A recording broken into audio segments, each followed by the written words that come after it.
Sukacita surga, itulah kekuatan bagi jiwa.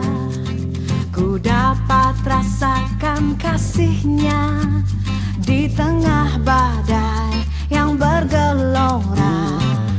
Terima sukacita surga, itulah kekuatan bagi jiwa. Ku dapat saksikan kuasanya, taklukkan badai yang bergelora. Haleluya,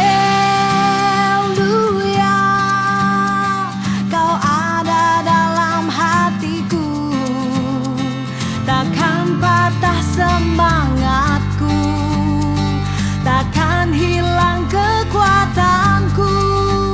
Haleluya, ku mau bersorak bagimu, sukacita surga nyata penuhiku. Terima sukacita surga, itulah kekuatan bagi jiwa. Ku dapat saksikan kuasanya, taklukkan badai yang bergelora. Haleluya, kau ada dalam hatiku, takkan patah semangatku, takkan hilang kekuatanku. Haleluya, ku mau bersorak bagimu, sukacita surga nyata penuhiku.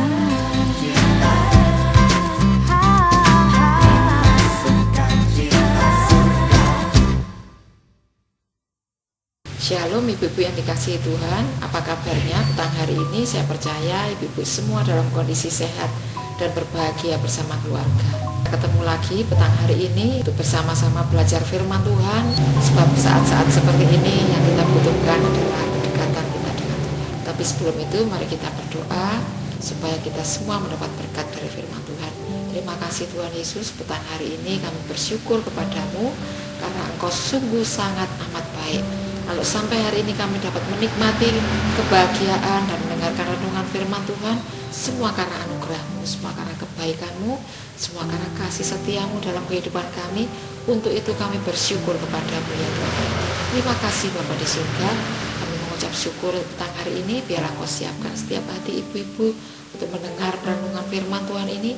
Biar ini menjadi rema bagi kehidupan kami dan menguatkan iman percaya kami kepadamu. Terima kasih Tuhan, kami bersyukur dalam nama Tuhan Yesus Kristus. Haleluya, amin. Tuhan kalau menjanjikan tanah perjanjian atau tanah Kanaan itu luar biasa, memang benar-benar subur. Dan ke-12 pengintai yang diutus oleh Musa itu adalah para pemimpin atau kepala-kepala dari tiap suku-suku Israel. Mereka adalah orang-orang yang dipilih dari 12 suku Israel, dari 12 anak Yakub. Satu orang mewakili satu suku. Hanya satu suku Lewi saja yang tidak ikut, karena suku Lewi bertugas untuk melayani di kemah suci. Tapi posisi suku Lewi digantikan oleh suku Yusuf. Jadi suku Yusuf dibagi menjadi dua, yakni suku Efraim dan suku Manasye, atau biasa disebut juga suku Yusuf. Ke-12 pengintai ini pergi mengintai tanah Kanaan selama 40 hari. Setelah itu mereka kembali kepada Musa di padang gurun Paran dengan membawa setan dan buah anggur hasil tanah perjanjian. Ya, kalau kita tahu bahwa anggur yang dibawa itu, kalau kita lihat di gambar-gambar anggur itu setandan. Jadi kalau pisang itu setandan itu, satu tandannya itu banyak sekali ya ibu-ibu, dari atas ke bawah sampai di pikul begitu ya, saking luar biasanya suburnya tanah itu. Dan memang negeri itu adalah tanah yang subur, dan seperti yang Tuhan janjikan kepada Abraham, yakni tanah yang limpah susu dan madunya. Bagaimana tanah itu? Lawong buah anggurnya saja sudah setandan sendiri diusung. Bagaimana tanahnya tidak subur, buah anggurnya saja setandan, tidak setangkai atau ini, tapi setandan besar sekali. Tentunya per bijinya akan sangat mantap, kalau dimakan satu saja sudah seger ya. Juga banyak bangsa yang menghuni di tempat itu. Jadi yang menjadi penghuni tanah Kanaan itu sudah ada. Dan secara manusia mereka bangsa yang cukup kuat. Dalam arti kuat secara fisik. Karena itulah setelah pulang dari tanah Kanaan, 10 orang dari pengintai itu memberi kabar buruk kepada Musa, pada bangsa Israel. Mereka berkata bahwa tanah Kanaan memang sangat subur. Suburnya sih subur. Yang dibuktikan dengan setandan buah anggur yang mereka bawa. Besar sekali dan sangat luar biasa. Setelah lihat buahnya, mereka menambahkan berita berikutnya bahwa penduduk tanah Kanaan sangat kuat. Di antara mereka juga terdapat raksasa-raksasa yang memakan penduduknya. Sementara itu yang disampaikan oleh 10 pengintai. Dan sementara 2 orang, siapakah ibu-ibu 2 orang? Yosua dan Kaleb. Yang 10 tadi sudah menyampaikan kabar raksasa-raksasa yang memakan penduduknya. Ngeri ya ibu-ibu ya, raksasa-raksasa memakan penduduknya. 2 orang ini dari suku Yehuda ya, dan dari suku Efraim. 2 orang ini berkata bahwa tanah Kanaan akan mereka taklukkan, sebab Tuhan menyertai mereka asal bangsa Israel percaya kepada janjinya. Tapi sayang, yang sebagian besar orang Israel lebih mempercayai yang ke-10, bukan yang 2, yang berkata bohong, ketimbang kedua pengintai yang berkata dengan benar. Akibatnya bangsa Israel memberontak kepada Tuhan. Mereka takut menghadapi penghuni tanah Kanaan. Dari apa? Dari perkataan yang 10 orang. Mereka menolak pergi ke tanah perjanjian dan ingin kembali ke Mesir. Bolak-balik ingin balik terus ya. Turning back, lihat ke belakang terus. Maka Tuhan sangat murka kepada mereka. Sangat murka kepada bangsa Israel. Dan ia membunuh 10 pengintai itu, serta semua orang yang tidak percaya kepada laporan mereka, yakni semua laki-laki yang berusia 20 tahun ke atas. Salah satu pemberontakan terbesar bangsa Israel kepada Tuhan. 1 dari 10 hukuman Tuhan terbesar kepada manusia. Jadi yang masuk tanah perjanjian hanya 2 pengintai tadi yang membawa kabar baik, Yosua dan Kaleb.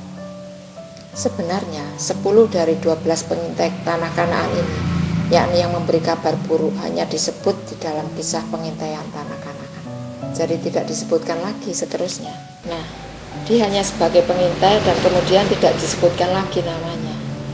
Sehingga setelah itu tidak ada lagi disebut nama mereka, seolah hendak menegaskan bahwa nama mereka tidak perlu dikenang akibat pemberontakan mereka kepada Tuhan. Membawa berita kabar buruk adalah seperti memberontak kepada Tuhan. Jadi untuk itu ibu-ibu, saya tegaskan sekali lagi, jadilah pembawa kabar baik. Nama Anda akan dikenang. Kaleb dan Yosua mencapai usia yang sangat luar biasa, dan dia banyak disebut di dalam Alkitab sampai mereka tua dan sampai mereka menduduki negeri. Yosua dan Kaleb adalah orang yang sangat dikenal dan dikenang banyak orang sampai hari ini. Nah, bagaimana ke-10 orang tadi yang menggembar-gemborkan kabar buruk sehingga membuat orang semua khawatir, takut, bimbang, dan tidak jadi percaya kepada Tuhan. Bagaimana dengan kita? Apakah kita pembawa kabar buruk? Saya percaya saat-saat seperti ini, apakah ibu-ibu dapat menahan diri untuk tidak menyebarluaskan kabar buruk tentang kota kita kah? Tentang saudara-saudara kita kah? Tentang si A si B kah? Apakah ibu-ibu bertahan terus memberitakan kabar baik bahwa Tuhan akan segera menolong dan akan memulihkan negeri kita, dan kita menjadi orang-orang yang menang dan menjadi orang-orang yang dikenang, dan kita menikmati kebahagiaan di dalam waktu yang sangat panjang. Saya yakin dan percaya ibu-ibu, firman Tuhan pada petang hari ini membawa kita semakin berpengertian. Bagaimana kita harus bersikap, bertutur kata, penggunaan media sosial. Apakah kita gunakan untuk membagi-bagikan kabar buruk kepada banyak orang, sehingga orang lain khawatir, sehingga kita menambah-nambahi kabar tidak sedap, sehingga membuat orang berkubang pada ketakutan, dalam tekanan, dalam kekhawatiran. Kenapa kita tidak memberitakan kabar baik? Kenapa hanya kabar buruk yang cepat menyebar? Tetapi kabar baiknya justru Tuhan mau menolong memberkati kita. Mari kita meneladani Yosua dan Kaleb.